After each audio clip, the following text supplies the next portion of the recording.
In Joshua chapter 1, now go in verse number 8. This book of the law shall not depart out of thy mouth, but thou shalt meditate therein day and night. Thou mayest observe to do according to all that is written therein. For then thou shalt make thy way prosperous, and then thou shalt have what? Good what? Success. Every human being under the sound of my voice, no doubt, embedded inside you. You, number one, want to be prosperous, and number two, you want to have good success. And the lust after it, or the desire it, or the reach for it, that's okay. But what the devil does is, he takes that what's already inside of us, and use it against us. And so our lust now, that craving, that desire there, that should be for God and should be for good. You say, what do you mean should be for God? The Bible says the spirit lusted after the flesh, and the flesh lusted after the spirit. Go to the book of Galatians chapter 5. And go now with me in the book of Galatians. I'll be bouncing around a little bit if you look today this morning. Galatians. In Galatians chapter 5 and verse number 16. Galatians chapter 5, let's read verse number 17. Look at Galatians now, chapter 5 and verse number 17. Deal with the word there, lust. Why is this? How is it so successful there? He uses what's in me and uses what's in you against us. And that's why we give in. That's why we fall short. That's why Samson couldn't resist Delilah. That's why David had some problem with Bathsheba. And that's why you see that inside of us, there's something that is used against us. In the book of Galatians chapter 5, verse 17. Here's what the Bible said. For the flesh lusted against the spirit, and the spirit against the flesh. Would mean the flesh lusted against the spirit. That means the flesh had a desire to conquer the spirit. Then the spirit had a desire to conquer the flesh. If you go back to Galatians chapter 5 and verse number 16. This I say then, walk in the what?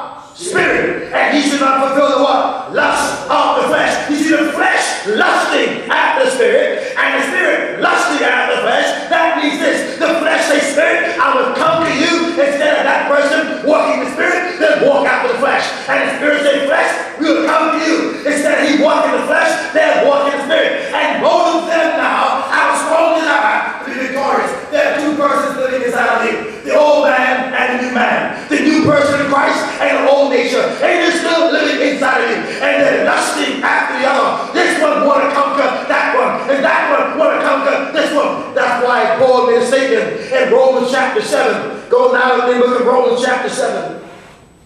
In the book of Romans chapter 7, they're both battling inside of us, inside of me, inside of you.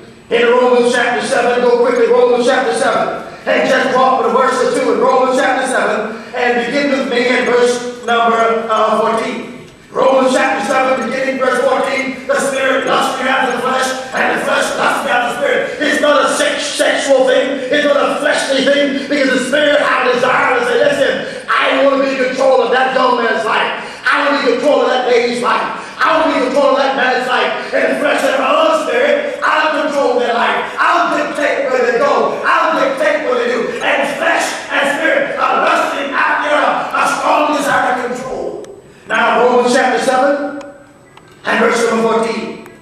For we know that the law is spiritual, but I am carnal, sold under sin. Verse 15. For that which I do, I allow not. For what I would, that do I not. For what I hate, that do I.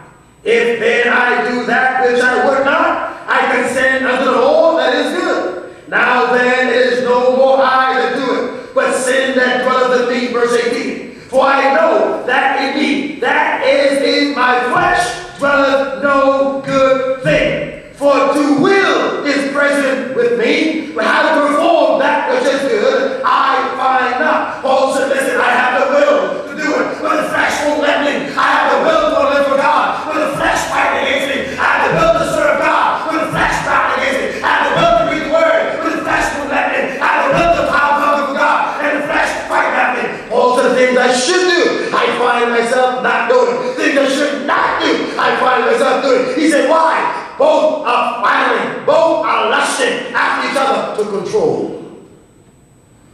And the reason now why temptation is so successful is the flesh. Now go back with me to the book of James now, chapter 1. Again, James, chapter 1. James chapter 1, I may not get all through, but let me show you some thoughts. James chapter 1. Give me now verse number 14. Every man is tempted when he's drawn away of his own lust and enticed. Lust is a craving, a strong desire that's inside of all of us. In the book of John's Gospel, chapter 8, verse 44, because we still have a sinful nature, John 8:44, here's what the Bible teaches us in St. John chapter 8, verse 44. Let me let you see that. Jesus speaking to those unsaved Pharisaical Jews in John's Gospel chapter 8, verse number 44.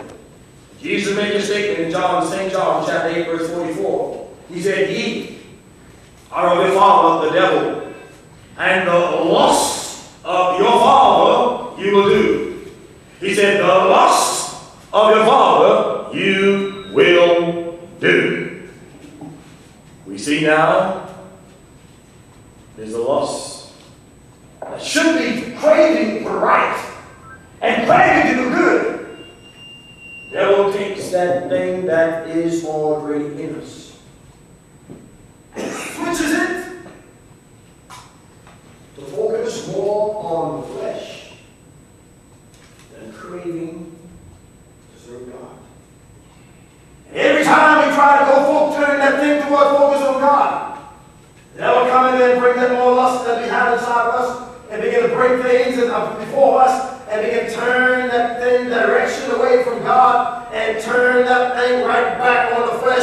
And we fight against somebody trying to take that thing and turn it back towards God and come back towards again and turn it back towards the devil, turn it back towards the flesh and come back and turn that thing. And it's constant battle, day by day. Here it is, you desire to want to live for God. You desire to want to walk with God. You desire to want to read the Bible. You want to do the right thing. But the struggle that is there, the battle that is there, and you want to serve God. But yes, each time you reach out for God, something happens because of the temperature turn, the barometer turn, the stick back to what the thing in the world. That's why Jesus said that lust is so important, and especially for those of us as men. God has placed inside of us desire for female and for women, and that's why Jesus said in Matthew chapter 5, whosoever look at a woman that lust after her wife, the devil turn that lust that's inside of us and direct that attention from the God that we should lust after, the God we should walk after, the God we should serve after, the God we should hunger after. And he take that lust that we should cry to God and put that lust towards the attention of the female. Jesus said, whosoever looketh on a woman to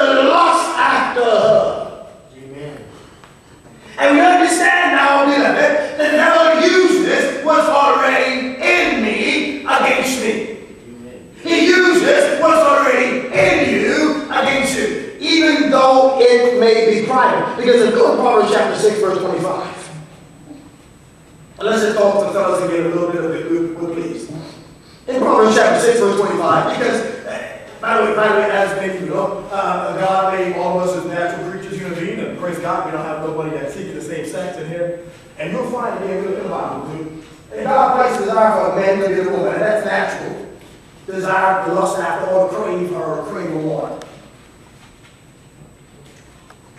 But sometimes it's not outwardly, it's internally, because the devil doesn't always bring it out, but people will see it, he kind of uses against us within.